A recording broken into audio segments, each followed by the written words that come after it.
میوانێکی ئەم ماڵە بین، گوڵێکی بەهاری بووچی ئەم ساڵە بین، دەروێشێکی ئەم کۆڕی زیکر و حاڵە بین، حاڵی خرۆشانی ڕۆح و ناڵەی عیشق و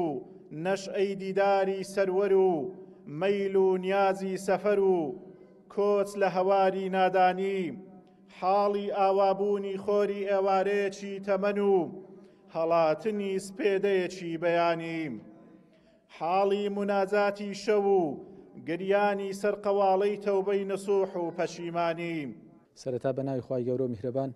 ئێمە لە ئەنجومەنی کۆمەڵی دادگەری هەستین بە ئامادەکردنی ئێوارە کۆڕێک بە بۆنەی پێشوازی مانجی ڕەمەزانی پیرۆز. مانجی ڕەمەزانی پیرۆز مانگەکە لە مانگە گەورەکانی خوای گەورە کە جیاوازە لە مانگەکانی تر. هەروەها پێویستە ئێمە لەو مانگەدا زیاتر هەوڵ بدەین عیبادەتەکانمان خواپەرستەکانمان ڕەنگمان لێ بداتەوە، زیاتر قورئان بخوێنین و هەروەها زیاتر زیکر بکەین، زیاتر خۆ بەو عیبادەتانە خەریکەین، نەک لە زیاتی ئەوەی عیبادەتەکان بکەین. بە تایبەتی ئەو لایەنەم زیاتر لۆ گەنجانە کە ئێستا هەستی پێ ئەکرێت، ئەویش خۆ مەژغولکردنە بە تۆڕە کۆمەڵایەتیەکان کە وەکو ئالوودەبوونێک لێ هاتێ لە لای گەنجان. هیوادارم گەنجەکان بە دوور بن لە زیاد بەکارهێنانی تۆڕە کۆمەڵایەتیەکان و هەروەها لایەنێکی تر لایەنی بازرگانی و بازار داواکارین لە برادوکاندارەکانمان کە لەو مانگە هەوڵدەن هاوکار و یارمەتی خەڵکی بدەن، خەڵک فەقیرە، خەڵک پێویستە. بسم الله الرحمن الرحیم. مانجی ڕەمەزان یەکێکە لەو مانگانەی کە پێویستە ئینسانی موسڵمان بەخۆی دابچێتەوە و چاوێک بە 11 مانجی ڕابردوویدا بجێڕێتەوە و دەرفەتێکە مانجی ڕەمەزان بۆ گەڕانەوەی ڕاستەقینە بۆ لای خوا و ڕاستکردن لەگەڵ خوا و لەگەڵ نەفسی خۆماندا و دەرفەتێکە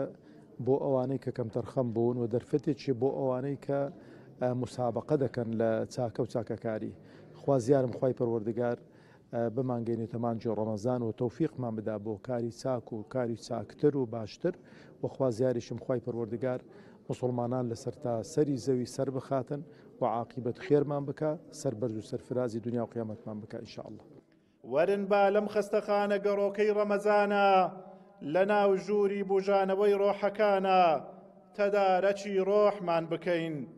زامی سەختی دەرمان بکەین، ڕۆحی ماندوو تا سێنراوی نەفسی بەدخوو دەیبێنەوە باڕێگەی پڕکەند و کۆسپی نێوانمان لەگەڵ خودادا پاککەینەوە، شوشەی پەنجەرەکانی دڵ چاککەینەوە، گوناهمان چەند بە لێشاو بێ وەکو کەفی سەر ئاو بێ، مادام بەدڵ پەشیمان بین کڕیاری کاڵای ئیمان بین، دڵنیابین دامان دەکا چونکە هەر خۆی بانگمان دەکا. وتوبوا إلى الله جميعا أيها المؤمنون. بەڕاستی مانجی ڕەمەزان مانجی تایبەتە بە عیبادەت، مانجی نازلبوونی قورئانی پیرۆزە، جیاوازە لە هەموو مانگێک بۆ عیبادەت، بۆ تەقوا، بۆ دوعا، بۆ زیکر. جا بەڕاستی لەسەر ئینسانی مسلمان پێویستە کە لەو مانگەدا هەوڵ و کۆشێکی زیاد لە پێویست بکات و عیبادەتێکی زیاد لە پێویست بکات و لە شکرانەی خوای پەروەردگار و زیکری خوای گەورە داوێت و لە خوێندنی قورئان و هەوڵ بدات کە ئەو مانگە بە کاملیان سەرف بکات لە قورئان خوێندن و زیکری خوای گەورە، چونکە مانگێکی تایبەتە و مانجی نازلبوونی قورئانی پیرۆزە و بەڕاستی مانگێکیشە تیایدا کە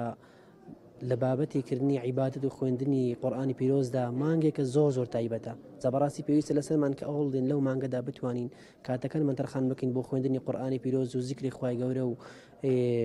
و لە هەمان کاتیشدا هەوڵ بدەین کە چاکەیەکی زۆر بکەین، چونکە مانگێکی زۆر تایبەتە کە بە زیکر، بە تاعات، بە عیبادەت، بە چاکە، بە خواپەرستی. وەک دەرێمە لە پێشوازی مانگێکی پیرۆزداینا زۆر گرنگە مرۆڤی مسلمان لەم مانگە پیرۆزەدا بە شێوەیەکی چاک خۆی ئامادە بکات و پلانی هەبێت، بێگومان هیچ ساتێک بە فڕۆ نەدات لە پەرستشەکان تایبەتی نوێژی جەماعەت و هەروەها خوێندنی قورئان. وەلایەنێکی تر کە زۆر گرنگە بەڕاستی برا دوکاندارەکانکەوە زۆر گرنگە ئەم هەڵە بقۆزنەوە زیاتر لە بازاڕ بە تایبەتی خوانەخواستە احتیکار نەکەن، شتەکانیان نەشاردنەوە یان گران نەکەن، لەم مانگەدا دەرفەت بقۆزنەوە زیاتر کەوە خێر و خێرات بکەن کە خێر و سەدەقاتەکانیان زیاتر شوێنی خۆی ئەگرێت.